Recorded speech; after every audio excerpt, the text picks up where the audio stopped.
It's been really fun. I've been going to comic book conventions since I was a little kid, and now to be on the other side of the table, it's kind of what I dreamed of when I was like 12, you know? It's been great. Cartooning is a very lonely job. You know, you spend a lot of time by yourself in front of a laptop or in front of your drawing table, and a graphic novel takes a long time to create. So American Born Chinese, for example, took me 5 years from beginning to end. And all that time, you don't really get a lot of feedback. You're just by yourself in a room, slaving away at this thing. So one of the benefits of coming to a show like this is to actually meet people who read your work, and you get to talk about it with them. So it's amazing. What is the effect it has on you when you see sort of the reaction that they have to your work? I mean, a lot of it is very touching. You know, I've heard a lot of folks tell me that even if they didn't go through the exact same things that I talk about in the book, that they've experienced the same emotional realities, you know.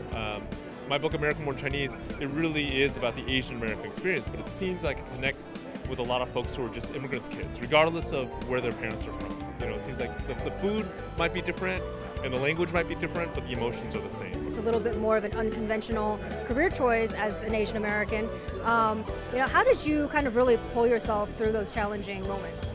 I was very lucky. I got connected with a community of cartoonists when I was pretty young. So in our early 20s, there were a bunch of us who were just starting off.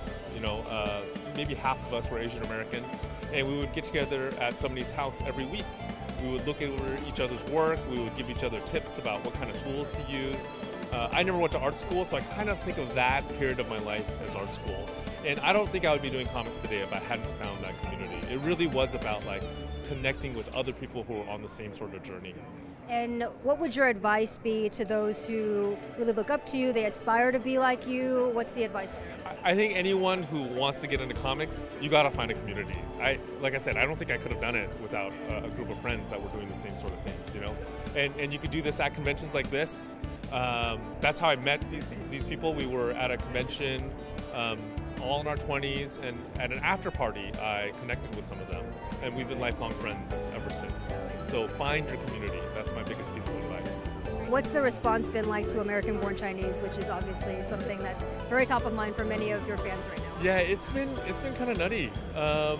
You know, I hear from people now who both read the book and have watched the show, and they're two very different things. We're hoping that the emotions underneath are the same.